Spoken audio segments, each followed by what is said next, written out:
Hi viewers, welcome to our channel. ప్రస్తుతం మనతో పాటు భరద్వాజ్ గారు సీనియర్ జర్నలిస్ట్ ఉన్నారు. వారితో ఒకసారి మాట్లాడదాం. సార్ నమస్కారం. సార్ నమస్తే అండి. కిరణ్ రాయల్ అండ్ లక్ష్మీ వివాదంలో లక్ష్మీ సంచలన ఆరోపణలు కిరణ్ రాయల్ పైన, పవన్ కళ్యాణ్ గారి పైన చేయడం చూస్తున్నాం సార్. అంటే పవన్ కళ్యాణ్ గారికి సంబంధించిన కొన్ని వీడియోలు పెన్ డ్రైవ్ లో కిరణ్ రాయల్ దగ్గర ఉన్నాయని అతను నాతో చెప్పినట్టుగా ఈమె మీడియా ముందు చెప్పడం చూస్తున్నాం. దానివల్లే ఈయన కిరణ్ రాయల్ టీడీపీని తిట్టినా, చంద్రబాబు నాయుడుని తిట్టినా, జగన్మోహన్ రెడ్డి తిట్టినా అసలు ఒక్క మాట కూడా తను సపోర్ట్ చేస్తూనే ఉంటాడు ఆ వీడియో కారణంగానని చెప్పేసి లక్ష్మి గారు అయితే ఆరోపించడం చూస్తున్నాం సార్. మరి నిజంగా ఈమె ఆరోపణలో నిజముందా? మరి ఇష్యూ ఎక్కడికి వెళ్తుంది? మీరేం చెప్తారు సార్ దీనికి సంబంధించి? అంటే పెన్ డ్రైవ్లో వీడియోలు, హార్డ్ డ్రైవ్లో వీడియోలు అనే మాట ఈ మధ్య కాలంలో చాలా పాపులర్ అయింది. ఏది మస్తాన్ సాయి పుణ్యమా అని. అవును. సో ఆ నేపథ్యంలో ఈవిడ కూడా ఆ దిశగా ప్రయాణించినట్టుగా అర్థమవుతోంది. అంటే ఆయన వీడియోలు ఈయన దగ్గర ఉండే అవకాశం ఏముంది? అసలు వీడియోలు ఎలా లీక్ అవుతాయి? దేనికి సంబంధించిన వీడియోలు? పొలిటికల్గా ఆయన ఏదన్నా స్టాండ్ మార్చుకుంటూ ఏదైనా పర్సనల్ లెవెల్లో మాట్లాడిన వీడియోలా? అవి ఎలా షూట్ చేస్తారు పర్మిషన్ లేకుండా? అంటే అది క్రైమే. అతను వీడియోస్ రివీల్ చేసినప్పటికీ అది క్రైమే.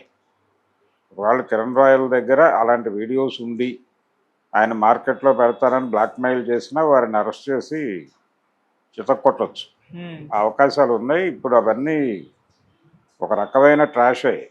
ఏదో బెదిరిస్తున్నారు, అలాంటి వాటికి కూడా ఎవరు భయపడే పరిస్థితుల్లో లేరు. ఇప్పుడు రిలీజ్ చేసిన మరుక్షణం మేము కేసు బుక్ చేస్తాం, మా ప్రైవసీని ఇబ్బంది పెడుతున్నావు నువ్వు అని కేసు పెట్టేసి అతన్ని కస్టడీలోకి తీసుకోవచ్చు, అవి డిలీట్ చేయించవచ్చు.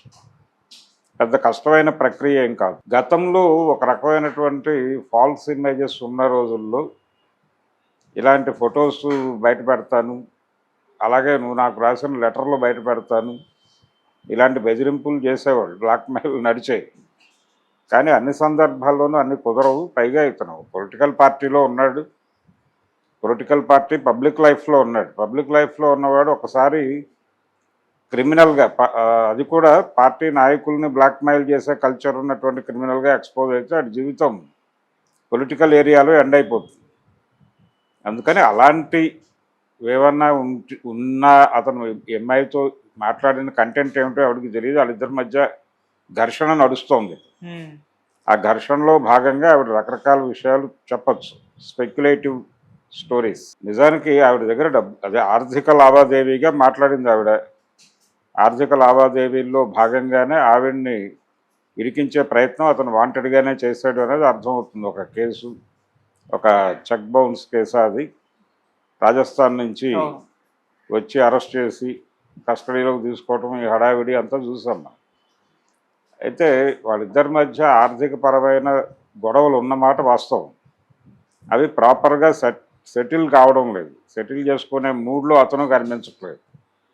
ఎలాగూ రోడ్డు మీదకి వచ్చేసారు కాబట్టి ఇది తగాదా రూపంలోనే తేల్చుకుందాం అనే మూడ్లో ఉంటారు చాలామంది. లీగల్గా ఫైట్ చేయమని చెప్తారు, కోర్టుకు వెళ్తారు. ఆ కోర్టులో జరిగేదే ఉండదు.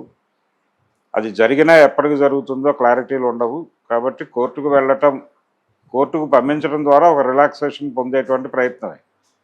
ఈ టైంలో ఆవిడ ఎన్ని ఆరోపణలు చేయగలిగితే అన్ని ఆరోపణలు చేయటం ద్వారా కొన్ని వాస్తవాలు కూడా ఉండొచ్చు ఆవిడ మాట్లాడుతున్న మాటల్లో.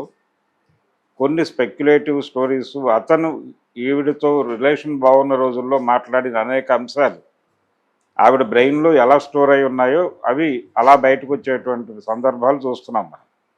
అలా చాలా విషయాలు గందరగోళంగా మాట్లాడుతోంది ఆవిడ. చాలా అగ్రెసివ్గా మాట్లాడుతోంది, ఆవేశంతో మాట్లాడుతోంది. ప్రధానంగా తనకు అన్యాయం జరిగింది అనేది ఆవిడ గొడవ. ఆ ఫైట్లో భాగంగా ఆవిడ మాట్లాడుతున్న విషయంగానే చూడాలి పవన్ కళ్యాణ్ గారి వీడియోలు, ఈ వ్యవహారాన్ని కూడా.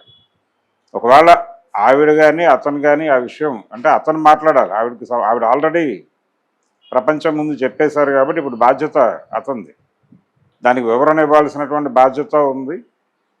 ఇప్పుడు ఆవిడ ఏ ఉద్దేశంతో మాట్లాడి ఉండొచ్చు? ఒకవేళ అదే నిజమైన అబద్ధమైన, ఎందుకు ఆ ప్రస్తావన తీసుకొచ్చారంటే పార్టీ నుంచి ఇతనికి ఉన్నటువంటి సపోర్ట్ని కట్ చేయటం కోసం.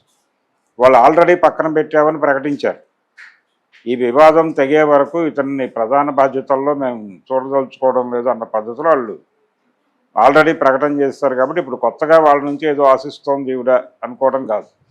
అంటే ఈవిడ ఉద్దేశం ఏంటి, టోటల్గా పవన్ కళ్యాణ్ బయటకు వచ్చి ఇతన్ని మందలించి ఈ విషయం సెటిల్ చేయాలి అనే మోటోతో ఆవిడ అధినాయకత్వాన్ని కదిలించే ప్రయత్నంలో భాగంగా కూడా ఇలాంటి మాటలు మాట్లాడవచ్చు. రెండోది అతన్ని కొంచెం కార్నర్ చేసి, ఎందుకంటే ఇప్పుడు ఆల్రెడీ వీడియోలో కూడా ఒకటి నడుస్తోంది మార్కెట్లో. ఈ నడుస్తున్న వీడియోల్లో చాలామంది లీక్ అవుతున్నారు. ఒక గందరగోళం నడుస్తోంది. పోలీసుల దగ్గర చాలా కంటెంట్ చేరింది. ఈ సందర్భంలో ఈ తరహా ఒకటి అంటే ఏదో సందర్భంలో అతను ఎక్కడో ఏదో మాట్లాడి ఉండొచ్చు కూడా, దాన్ని లీడ్ తీసుకుని ఆవిడ మాట్లాడుతున్నారు. రేపు అతను ఆర్గ్యుమెంట్లోకి వస్తే బలానా రోజు నువ్వు ఇలా అన్నావు కాబట్టి అది లీడ్గా తీసుకుని నేను ఇలా చెప్పాను అనొచ్చు కూడా. అంటే ఫైట్కి వచ్చేసిన తర్వాత లాజిక్లు ఉండవు. యుద్ధం మొదలైన తర్వాత ఆర్గ్యుమెంట్లే ఉంటాయి తప్ప లాజిక్లు ఇవన్నీ పట్టించుకోరు, దాడే ఉంటుంది. ఆ దాడిలో భాగంగానే ఆవిడ తనదైన పద్ధతిలో చెలరేగిపోయి మాట్లాడింది. పవన్ కళ్యాణ్ దృష్టిని ఆకట్టుకోవడమే ప్రధానం బిల్లు. ఆకట్టుకొని ఎందుకయ్యా అమ్మాయితో గొడవ సెటిల్ చేసాయని వారి నుంచి ఒక ఫోన్ కాల్ ఎక్స్పెక్ట్ చేస్తుంది ఆవిడ. అతనికి కాల్ చేసి సెటిల్మెంట్ చేసేసి జనసేన పార్టీ పరువు కాపాడుకోవటంగా దీన్ని తీసుకుని, ఒకవేళ అలా సెటిల్మెంట్ జరిగితే అతని పార్టీలో ఆ పొజిషన్లో ఉండడు, ఆ పొజిషన్ నుంచి డ్రాప్ అవుతాడు. డ్రాప్ చేయక తప్పని పరిస్థితి. ఒకవేళ సరెండర్ అయితే, ఇప్పుడు అతని ప్రాబ్లం అదే, ఈ టైంలో కనుక ఆవిడ ముందు సరెండర్ అయితే అతనికి రాజకీయ భవిష్యత్తు ఉండదు. అందుకోసం కంటెస్ట్ చేస్తున్నాడు. ఈవిడ ప్రెజరైజ్ చేస్తోంది. ఈవిడకి డబ్బులే కావాలంటే ఇది గోప్యంగా సెటిల్ అవ్వాలి. గోప్యంగా సెటిల్ అవ్వటం కోసం ఆవిడ పార్టీని కదిలించే ప్రయత్నం చేస్తోంది. పార్టీ సెటిల్ చేసినా ఇతనికి రాజకీయ భవిష్యత్తు ఉండదు. అందుకని నిజానికి ఒక అరకత్తెరలో ఉన్నాడు అతను. బయటకు కనిపించట్లేదు కానీ అతని టెన్షన్ అతనికి ఉంది, అతని గందరగోళం అతనికి ఉంది. ఈ అమ్మాయి ఎలా డ్రైవ్ అవుతుంది, ఎటు టర్న్ తీసుకుంటుంది అనేది ప్రమాదకరమే. ఈ ప్రమాదాన్ని ఎలా హ్యాండిల్ చేయాలి అనే విషయంలో అతను కొంత గందరగోళం పడుతున్నాడు.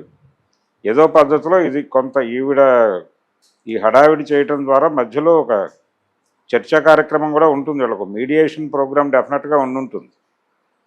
ఆ మీడియేటర్స్ ఎవరైనా కానీ యుద్ధం ఆపేసాయి, కొంతకాలం స్తబ్దంగా ఉండు, ఆ తర్వాత సెటిల్మెంట్ జరుగుతుంది, ఇలాంటి ఇండికేషన్స్ వచ్చినా ఆవిడ ఆపుతుంది. సో ఆర్థిక వ్యవహారం ఆర్థికంగా సెటిల్ అవ్వాలి. ఆవిడ ప్రెజరైజ్ చేయడం కోసమే పవన్ కళ్యాణ్ పేరు ప్రస్తావిస్తుంది.